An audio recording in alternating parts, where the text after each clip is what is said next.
নমস্কার, alternate study YouTube চ্যানেলে সবাইকে স্বাগত। আমি অনির্বাণ এবং আজ আমরা সিম্পল ইন্টারেস্ট বা সরল সুদের পার্ট 2 এর আরও কিছু কোশ্চেন আলোচনা করব।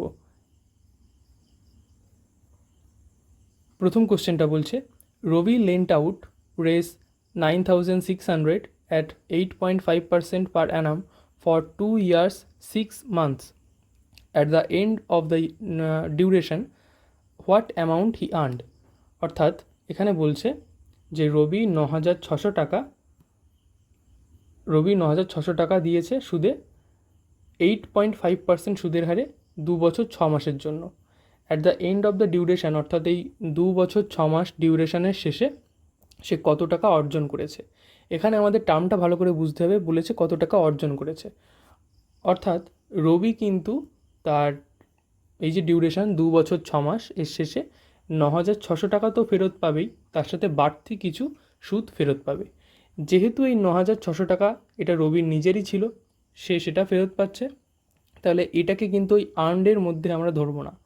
আর্নড বলতে আমরা সেটাই বুঝবো যেটা সে সুদ হিসেবে অর্জন করছে, সেটাই তার বাড়তি পাওনা। তো যেটা বাড়তি পাওনা পাচ্ছে রবি, সেটাই তার কিন্তু আর্নড অ্যামাউন্ট, অর্থাৎ সেটাই সে অর্জন করছে, কারণ 9600 টাকাটা তার আগে থেকেই ছিল। তাহলে আমাদেরকে বার করতে হবে এখানে আর্নড বলতে সুদ। তো 9,600 টাকার 8.5% হারে 2 বছর 6 মাসের জন্য সুদ বার করতে হবে সিম্পল ইন্টারেস্টে। জাস্ট এইটুকুই আমাদের অঙ্ক। তাহলে যেগুলো দেওয়া আছে আমরা যদি সেগুলো লিখে নিই, তাহলে আমাদের প্রিন্সিপাল বা অ্যামাউন্ট হয়ে যাবে 9,600 টাকা। আমাদের রেট অফ ইন্টারেস্ট হয়ে যাবে 8.5%, এবং 2 বছর 6 মাস টাইমটা 2 বছর 6 মাস। এটাকে যদি আমরা পুরোটা বছরে কনভার্ট করে নিই, কারণ সুদের হার আমরা সবসময় বছরে হিসাব করি, তাহলে যদি এটাকে পুরোটাকে যদি বছরে কনভার্ট করে নিই, তাহলে এটা হবে 2 বছর আর 6 মাসটা হয়ে যাবে 6/12 বছর। 6 মাসকে বছরে কনভার্ট করলে এটা হবে, অর্থাৎ 2 + 1/2 ইয়ার। এটা হয়ে যাবে তার মানে 2 দুগুণ 4 আর 1 5/2 বছর হয়ে যাবে। এটাকে যদি আমরা মুছে রাখি এখান থেকে, তাহলে আমাদের সময়টা আসলো অ্যাকচুয়ালি 5/2 বছর, 2 বছর 6 মাস বা 5/2 বছর। এখান থেকে আমরা যদি এসআই এর সূত্র বসাই, এসআই এর সূত্র ছিল P/100।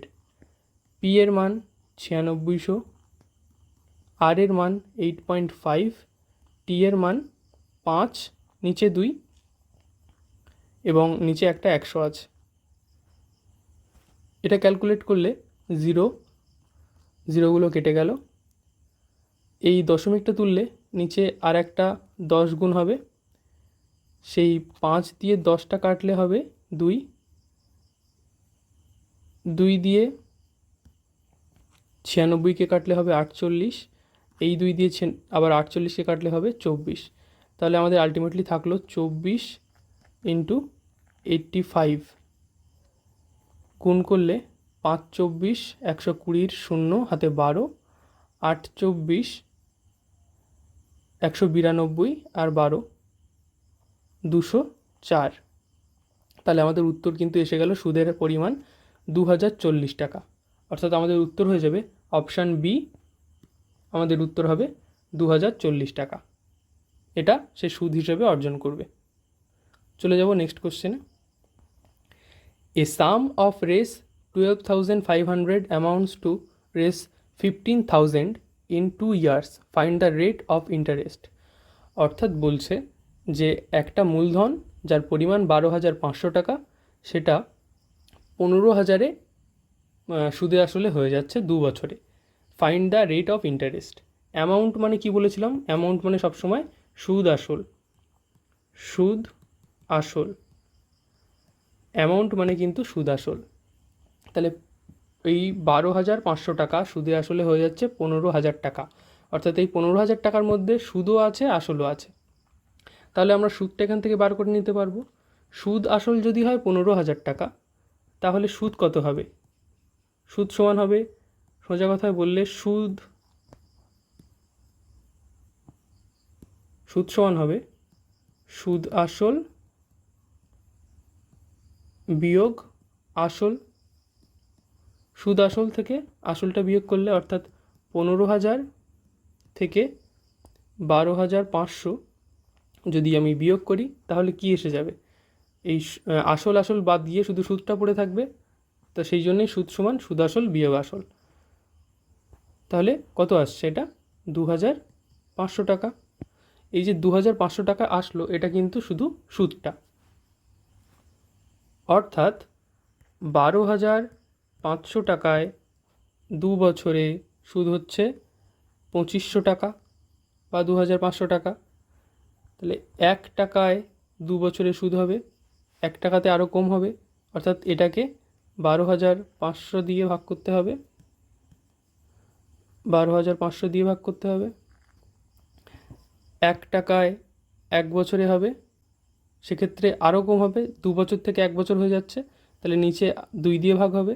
এবার 100 টাকায় 1 বছরে হবে, তখন 100টা উপরে গুণ হবে, ইন্টু উপরে 100।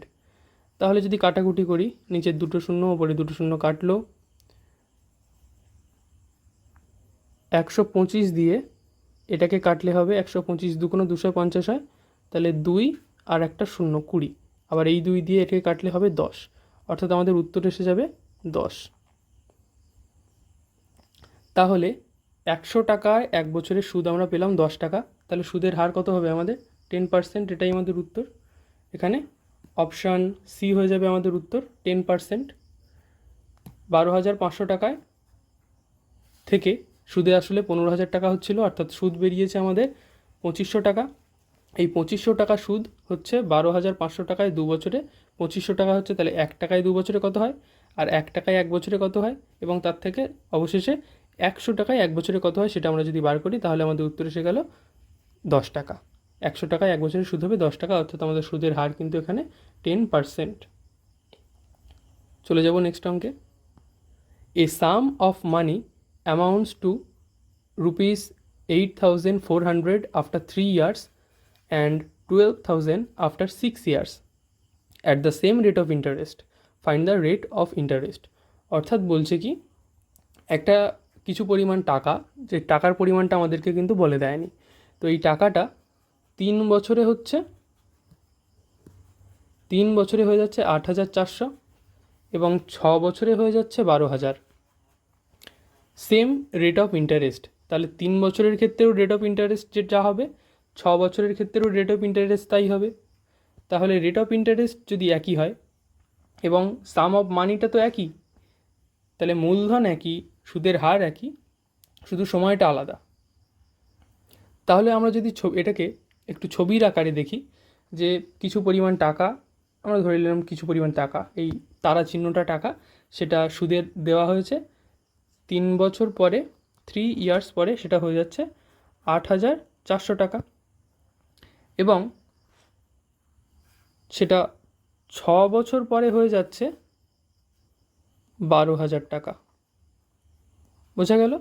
এই টাকাটা একই সুদের হারে 3 বছরে হয়ে যাচ্ছে 8,400 এবং 6 বছরে হচ্ছে 12,000 টাকা।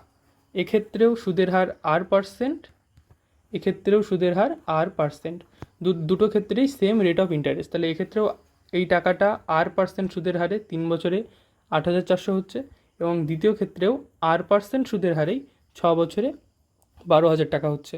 তাহলে এই যে মাঝখানে 3 বছর, প্রথম 3 বছরে এত হলো, তারপরে আবার 3 বছর পরে, তারপরে তো 6 বছর হবে, তাহলে এই যে 3 বছরের পরের 3 বছর 6 বছর হতে গেলে সেই 3 বছরে কত হয়েছে সেটা আমরা কী করে বের করব, এই 12,000 থেকে 8,400 বিয়োগ করব। এটাকে যদি আরও সিম্পলি বলি, প্রথম 3 বছর আর এইটা টোটালটা 6 বছর যদি ধরি, তাহলে মাঝখানে এই যে টাইমটা, বাড়তি টাইমটা, এটাও তো 3 বছর, এখানে 3 বছর ছিল আর এখানে 3 বছর, সেই জন্য এইটা টোটালটা 6 বছর হচ্ছে। ওকে, এখানে 3 বছর একবার, তারপরে 3 বছরের পর থেকে আবার একবার 3 বছর, এই টোটালটা মিলে হচ্ছে 6 বছর।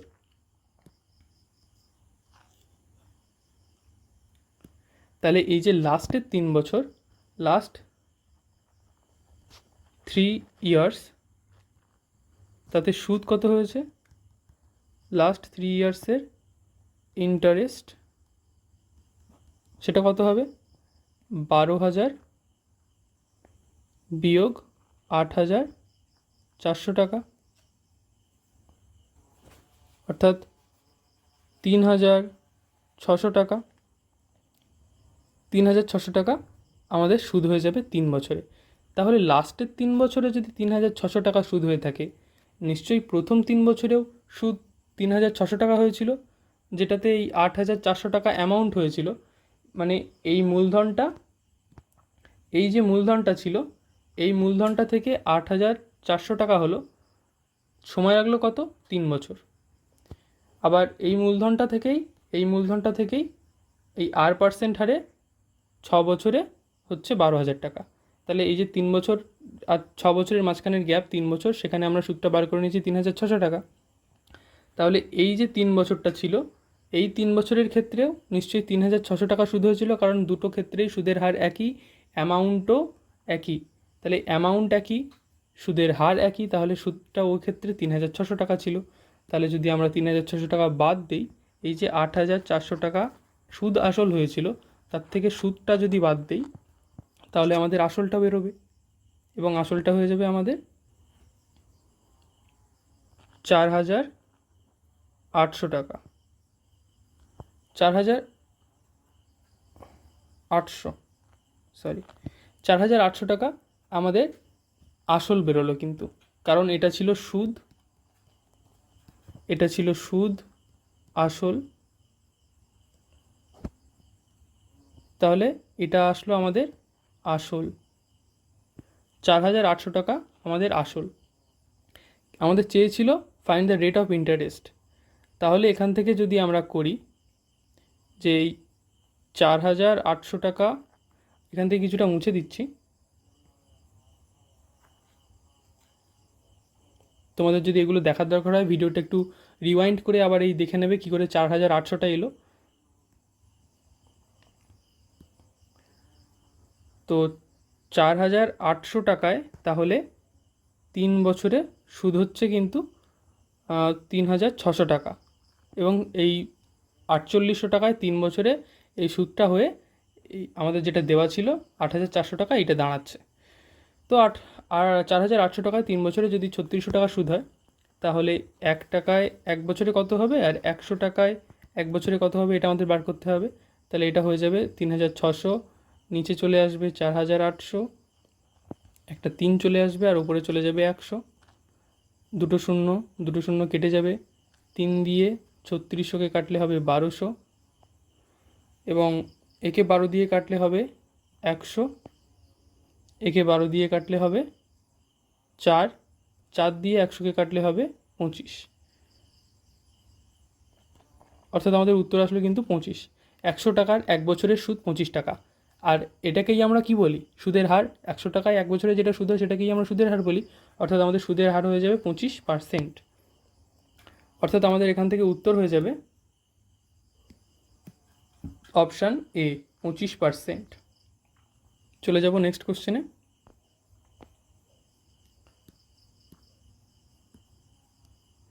What will be the ratio of simple interest earned by certain amount at the same rate for 4 years and 12 years? অর্থাৎ what will be the ratio of simple interest earned by same rate, অর্থাৎ rate দুটো ক্ষেত্রেই same, সময়টা আলাদা, একটা 4 বছর, একটা 12 বছর, এবং অ্যামাউন্টটাও সেম, সার্টেন অ্যামাউন্ট, একটা নির্দিষ্ট অ্যামাউন্টের উপরে দুটো আলাদা আলাদা সময়ের জন্য কত হবে। তো যদি এটাকে আমরা ডিটেল এক্সপ্লেন করে করি, দুটো ক্ষেত্রেই এসআই হচ্ছে সুদের সূত্রটা কি, PRT/100। এক্ষেত্রেও PRT/100। প্রথম ক্ষেত্রে পি এর মান, পিটাকে দেওয়া নেই, আমরা পি ধরলাম, রেট অফ ইন্টারেস্ট দেওয়া নেই, আমরা আর ধরলাম, এবং টাইমটা 4 বছর, নিচে 100। দ্বিতীয় ক্ষেত্রেও ক্যাপিটালটা একই, অর্থাৎ পি হবে, রেট অফ ইন্টারেস্ট সেম বলে দিয়েছে, তাহলে এটাও আর হবে, এখানে যা হবে এখানেও তাই হবে, কারণ ক্যাপিটাল এবং রেট অফ ইন্টারেস্ট দুটো ক্ষেত্রেই একই, শুধু সময়টা আলাদা। তাহলে এক্ষেত্রে সময়টা 12 বছর বলেছিল, 12, টি এর বদলে 12 লিখলাম, নিচে 100 আসলো। তাহলে পি, যদি এই দুটোকে আমরা সমান করতে চাই বা এদের মধ্যে অনুপাত বের করতে চাই, অনুপাতটাই তো চেয়েছে আমাদের, what will be the ratio, তাহলে এদের মধ্যে যদি আমরা অনুপাত বার করি, তাহলে অনুপাতের আমরা জানি একই দিকে দুই দিকে একই জিনিস থাকলে সেগুলো কেটে যায়, পি আর কেটে গেল, 100 কেটে গেল, অর্থাৎ 4:12। তাহলে এটাকে কাটলে হবে 1:3, সরি এখানে 1:3। এটা আমাদের উত্তর হয়ে যাবে যে যদি সেম রেট অফ ইন্টারেস্ট হয় এবং অ্যামাউন্টটা দুটো ক্ষেত্রে একই হয়, তাহলে 4 বছরের জন্য এবং 12 বছরের জন্য সিম্পল ইন্টারেস্টের রেশিওটা হবে 1:3। আমাদের উত্তর হয়ে যাবে option D, 1:3।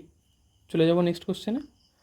At what percent of simple interest some of money will double itself in 7 years? তাহলে কোন রেট অফ ইন্টারেস্ট আমাদের জিজ্ঞেস করেছে, আর অর্থাৎ রেট অফ ইন্টারেস্ট এটা দেওয়া নেই, এটা জিজ্ঞেস করেছে। ক্যাপিটাল আমরা সবসময় 100 ধরে করব, এবং বলেছে sum of money will double itself. তাহলে সাম অফ মানি যদি ডাবল হয়ে যায়, এটা আমাদের পি, তাহলে অ্যামাউন্ট কত হবে? অ্যামাউন্ট এর দ্বিগুণ হবে, দ্বিগুণ হয়ে গেলে কিন্তু হয়ে যাবে 200। তাহলে অ্যামাউন্ট যদি 200 হয়, ক্যাপিটাল ছিল 100, অ্যামাউন্ট হয়ে গেছে 200, মানে সুদ আসল, অ্যামাউন্ট মানে সুদ আসল হয়ে যাবে 200। তাহলে সুদ অর্থাৎ সিম্পল ইন্টারেস্ট এখানে কত হচ্ছে? 200 বিয়োগ 100, অর্থাৎ সিম্পল ইন্টারেস্ট আসছে 100 টাকা। তাহলে ইন্টারেস্ট আমাদের 100 টাকা, এবং এটা যদি 7 বছর ধরে হয় বলেছে, তাহলে টি আমাদের দেওয়া ছিল 7 বছর। তাহলে আমাদের সব কিছুই বেরিয়ে গেল যে আটটা আমাদের বের করতে হবে। পি দেওয়া আছে 100, অ্যামাউন্ট পি আমরা 100 ধরে নিয়েছিলাম, অ্যামাউন্ট দ্বিগুণ হবে অর্থাৎ 200। তাহলে সেখান থেকে এসআই আমরা বার করেছি 100 এবং টাইম 7 বছর। তাহলে আমাদের সিম্পল ইন্টারেস্টের সূত্র কী ছিল? SI is equal to P R T by 100। SI আমাদের কত? 100 টাকা। পি এর মান কত? 100। আর এর মান কত? বার করতে হবে, তাই আরটাকে আরই লিখলাম। টি এর মান কত? 7 বছর, এবং নিচে 100। কেন এসআই 100 হলো আর কেন পি 100 হলো নিশ্চয়ই বোঝা গেছে। পিটাকে আমরা 100 ধরে নিয়েছি, যেহেতু অ্যামাউন্ট দেওয়া নেই তাই আমরা অ্যামাউন্টটাকে 100 ধরেছি, এবং বলে দিয়েছে যে অ্যামাউন্টটা দ্বিগুণ হয়ে যাবে 7 বছরে। তাহলে দ্বিগুণ হয়ে গেলে কত হবে? 100 টাকা দ্বিগুণ হয়ে গেলে 200 টাকা হবে। তাহলে 100 টাকা থেকে 200 টাকা হয়েছে, তাহলে সুদ নিশ্চয়ই আরও 100 টাকা সুদ হয়েছে।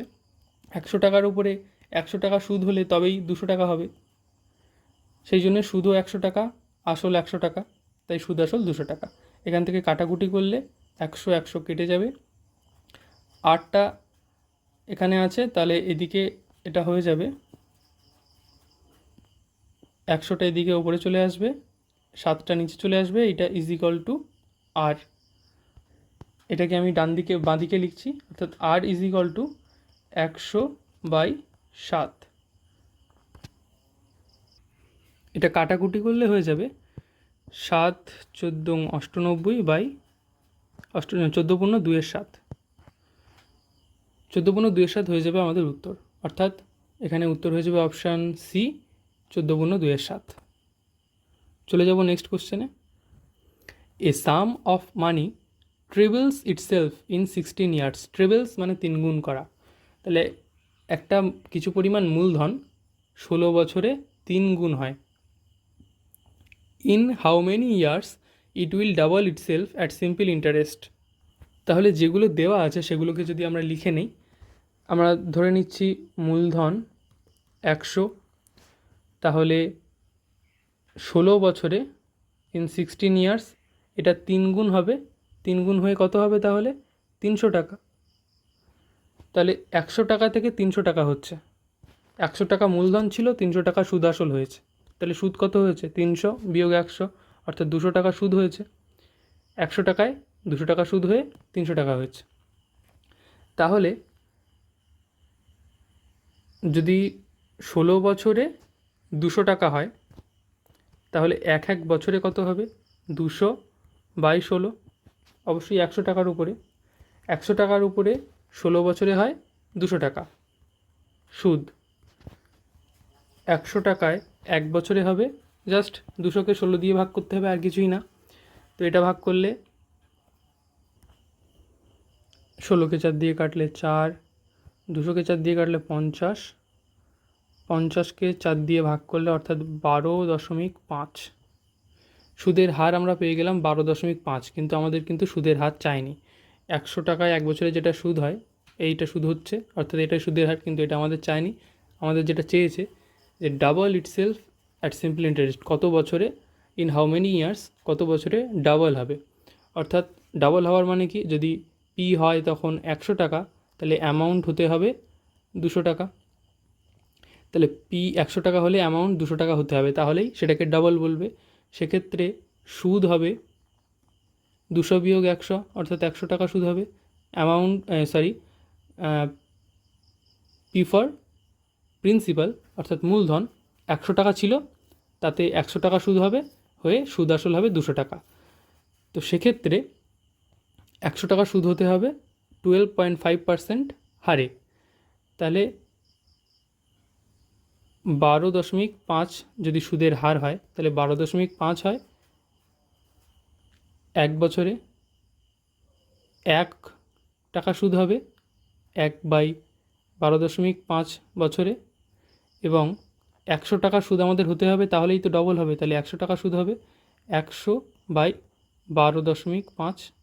100কে 12.5 দিয়ে ভাগ করলে হবে 12 দুগুণ 25, 12.5, দুগুণ 25 হয়, 25 দুগুণ 50 হয়। অর্থাৎ 100কে 12.5 দিয়ে ভাগ করলে আসবে 8 বছর সময় লাগবে। 12.5 করে করে 100 টাকায় 12.5 টাকা করে করে প্রত্যেক বছর যদি সুদ হতে থাকে, তাহলে 8 বছর লাগবে 100 টাকা সুদ হতে। 100 টাকা যখন মূলধন হবে এবং সুদের হার 12.5%, তাহলে প্রত্যেক বছর 12.5 টাকা করে সুদ হবে, এবং প্রতি বছর 12.5 টাকা করে সুদ হতে থাকলে 12.5 এরকম করে করে 8 বছরে হয়ে যাবে 100 টাকা সুদ, এবং তখন সুদ আসল হয়ে যাবে 200 টাকা, যেটাকে বলবো ডাবল অ্যামাউন্টস টু ডাবল। তাহলে আমাদের উত্তর হয়ে যাবে এখানে অপশান সি, 8 বছর। চলে যাব নেক্সট কোশ্চেনে। Babu takes a loan of Rs 2000 at 5% simple interest. He returns res 1000 at the end of 1 year. How much he should pay to clear his due at the end of 2 years? তাহলে এখানে বলছে যে বাবু loan নিচ্ছে, লোনের অ্যামাউন্টটা বলে দিয়েছে কত, 2000 টাকা, সুদের হার বলে দিয়েছে 5%, এবং সে প্রথম 1000 টাকা ফিরিয়ে দিচ্ছে 1 বছরের শেষে, এবং 2 বছরে যদি সে তার টোটাল ডিউটা ক্লিয়ার করতে চায়, তাহলে তাকে দ্বিতীয় বছরের শেষে গিয়ে কত টাকা পে করতে হবে। তাহলে এখানে আমাদের যেটা বুঝতে হবে যে বাবু এই যে লোনটা নিচ্ছে, এইটা কিন্তু প্রথম বছরের শেষে ক্লিয়ার হচ্ছে না, কারণ বাবু 2000 টাকা নিয়েছিল, আরও 5% হারে কিছু সুদও হয়েছে, কিন্তু সে শুধু 1000 টাকা ফিরিয়ে দিচ্ছে 1 বছরের শেষে, এবং বাকি যা কিছু হচ্ছে সবটা সে শোধ করতে চায় 2 বছরের শেষে, অর্থাৎ টোটাল টাকাটা কিন্তু 2 বছর সুদে খাটছে। এইটা আমাদের আগে বুঝতে হবে, 2 বছর কিন্তু টোটাল চলছে এই কাজকর্মটা। তাহলে প্রথমে 2000 টাকার 5% হারে সিম্পল ইন্টারেস্ট কত সেটা আমরা বের করতে পারি। তাহলে এই 2000 টাকার সুদটা আমরা বার করবো প্রথমে 5% হারে, অর্থাৎ 5% কথার অর্থ 5%। এই কথাটার অর্থ হলো 100 টাকায় 1 বছরের সুদ হয় 5 টাকা, তাহলে 1 টাকায় 1 বছরের সুদ হবে 5-এর 100 টাকা, এবং 2000 টাকায় 1 বছরের সুদ হবে 5 গুণ 2000 বাই 100 টাকা। এটা কাটাকুটি করলে আসলো 100 টাকা। তাহলে আমাদের সুদ হচ্ছে কিন্তু প্রথম বছরের শেষে 100 টাকা সুদ হচ্ছে। 2000 টাকা লোন নিয়েছিল এবং 100 টাকা সুদ হয়েছে, মোট হয়ে গেছে 2100 টাকা। এবার এই 2100 টাকা থেকে বাবু 1000 টাকা শোধ করে দিচ্ছে, তাহলে 1000 টাকাটা আবার মাইনাস হয়ে যাবে। বাবু 1000 টাকা শোধ করে দিলে এখন পড়ে আছে কিন্তু 1100 টাকা।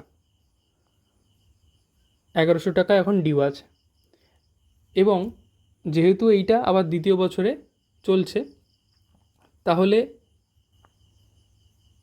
দ্বিতীয় বছরের ক্ষেত্রে ক্যাপিটালটা কিন্তু আবার 1000 টাকা থেকে যাচ্ছে।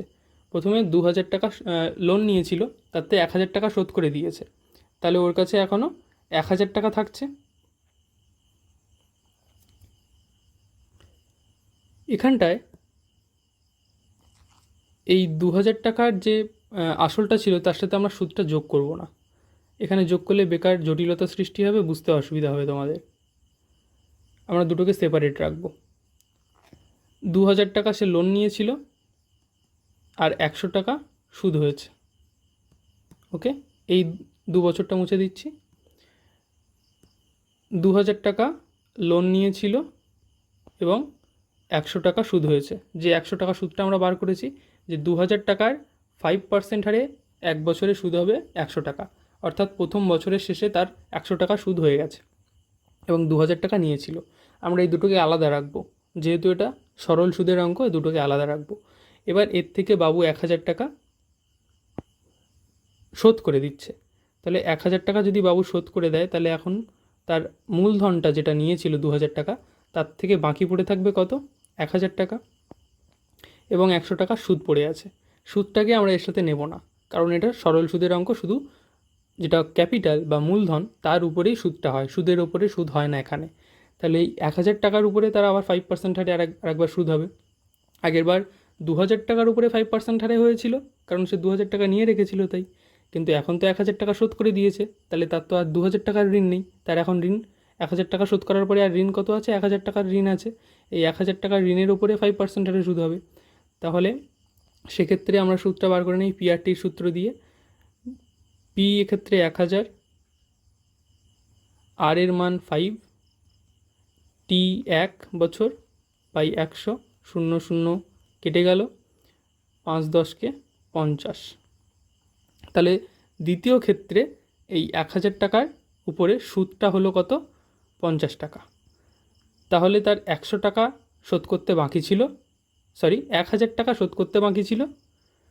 প্রথমে 1000 টাকা শোধ করে দিয়েছিল প্রথম বছরের শেষে, করার পরে 1000 টাকা আসল বাকি ছিল, 100 টাকা সুদ বাকি ছিল, এবং এই যে 1000 টাকা আসল বাকি ছিল, এই 1000 টাকা আসলের উপরে আবার 50 টাকা সুদ হয়ে গেছে, অর্থাৎ তার 1000 টাকা আসল বাকি, 100 টাকা প্রথম বছরের সুদ বাকি এবং 50 টাকা দ্বিতীয় বছরের সুদ বাকি, সব মিলিয়ে হবে 1150 টাকা।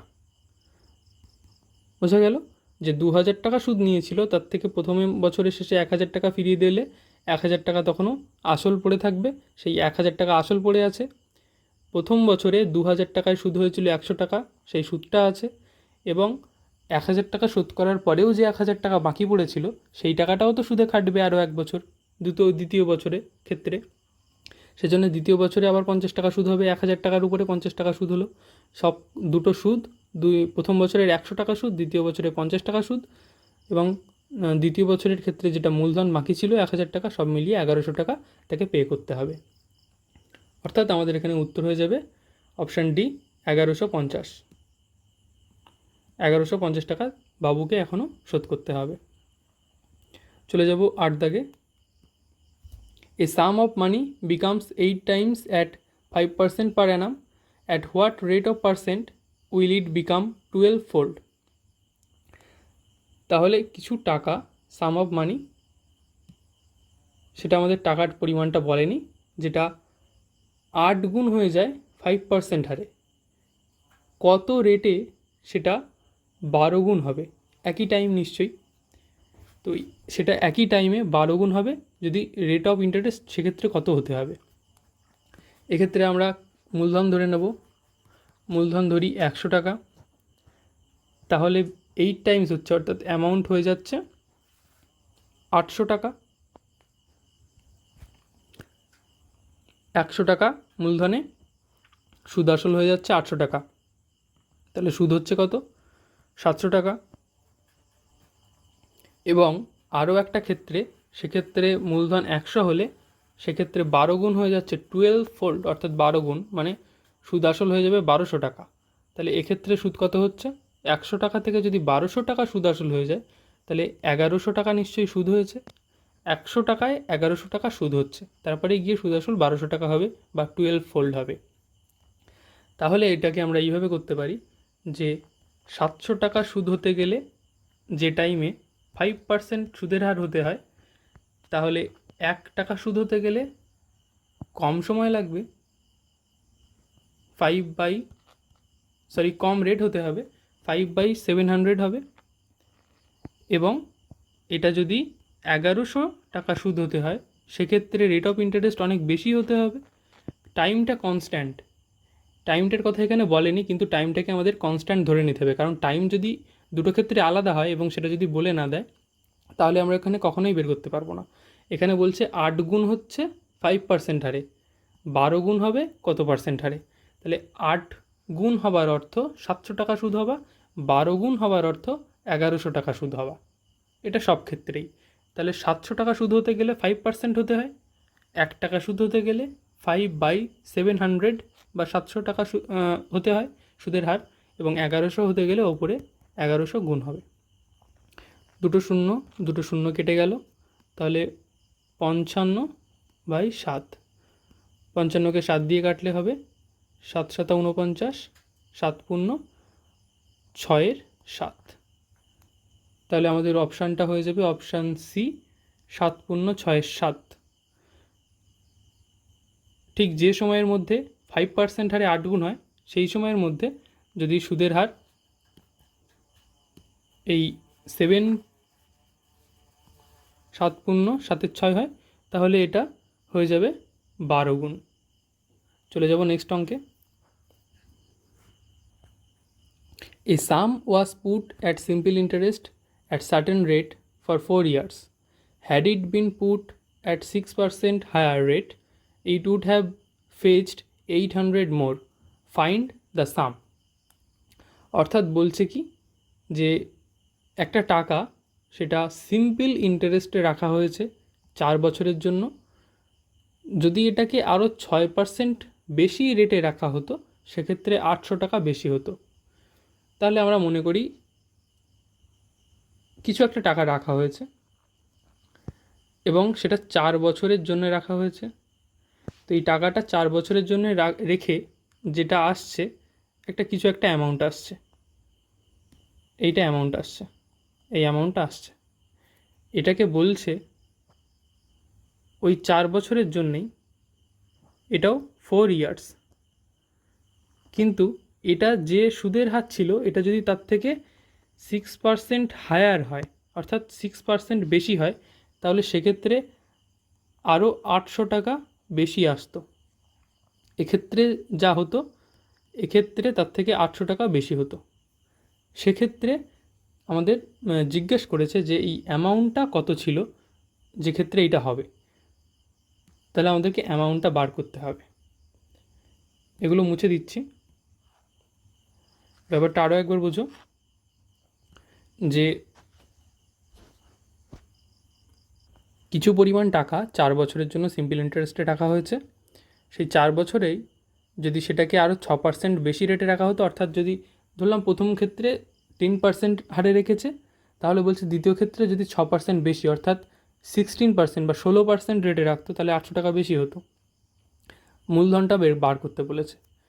তাহলে এই যে একটা ক্ষেত্রে 10% সুদের হার, একটা ক্ষেত্রে 6% বেশি হলে 16 হয়ে যাবে, তাহলে 6 যে বেশি হচ্ছে, এই 6 বেশি হওয়ার অর্থ কি প্রতি 100 টাকায় 1 বছরে 6 টাকা করে বেশি হবে। ক্লিয়ার? প্রতি 100 টাকায় 1 বছরে 6 টাকা বেশি হবে, কারণ এক্ষেত্রে 100 টাকায় 1 বছরে 10 টাকা হয়, এক্ষেত্রে 100 টাকায় 1 বছরে 16 টাকা হয়, তাহলে দ্বিতীয় ক্ষেত্রে 100 টাকায় 1 বছরে 6 টাকা করে বেশি হবে।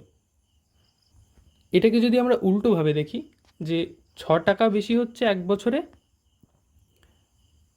6 টাকা বেশি হচ্ছে 1 বছরে 100 টাকা থেকে, তাহলে 1 টাকা বেশি হবে 1 বছরে 100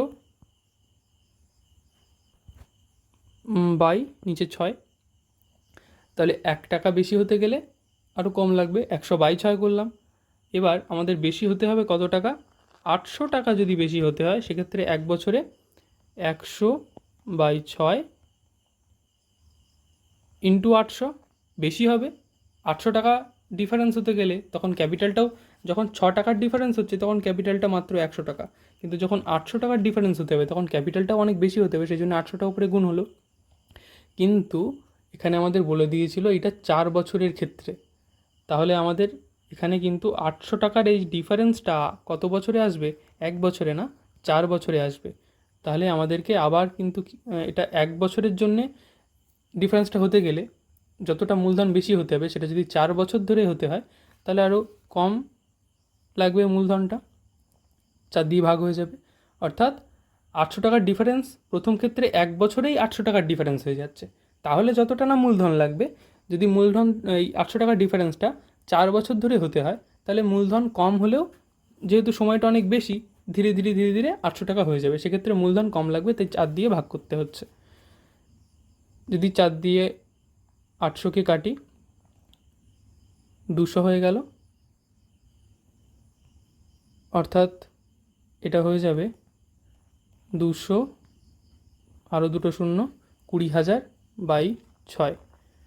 তো 20,000 বাই 6 এটাকে যদি আমরা ভাগ করি তাহলে আসবে 20,000, 3 6 18, 18 18 18 করেই আসবে। তার মানে এটা আসবে 3,333.33 এরকম আসবে। এটা 3,333.33 আসবে, যেহেতু এটা 20,000কে 6 দিয়ে ভাগ করতে হচ্ছে।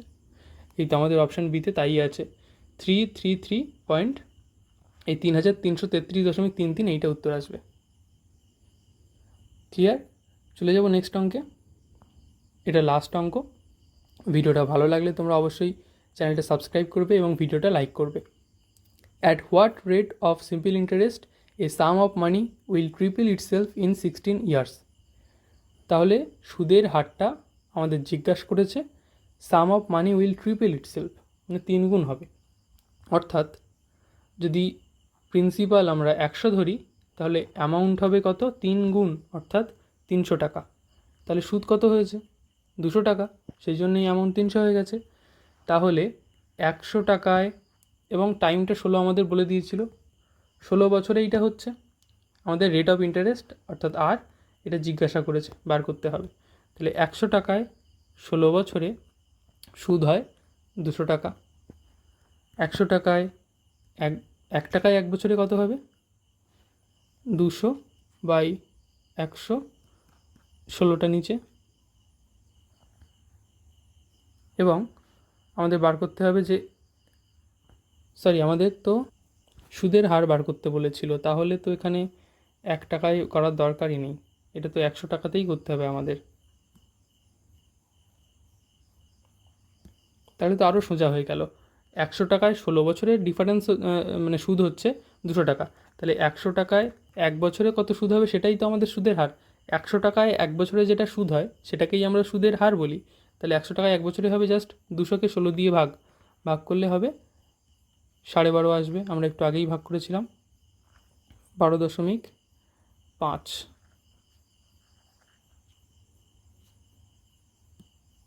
অর্থাৎ আমাদের উত্তর হয়ে যাবে অপশান সি, 12.12%। অর্থাৎ 16 বছর ধরে যদি কোনো টাকা 16 বছর ধরে কোনো টাকা যদি 3 গুণ হতে হয়, 3 গুণ হওয়ার অর্থ 100 টাকা ক্যাপিটাল হলে 300 টাকা সুদ আসল হবে, অর্থাৎ 200 টাকা সুদ হবে 100 টাকাতে, 200 টাকা সুদ হবে। তা 200 টাকা সুদ হবে 16 বছরে, তাহলে 1 বছরে কত সুদ হবে? 16 বছরে যদি 200 হয়, 1 বছরে হবে জাস্ট 200কে 16 দিয়ে ভাগ, অর্থাৎ 12.5 বা 12.5%। এটাই আমাদের উত্তর।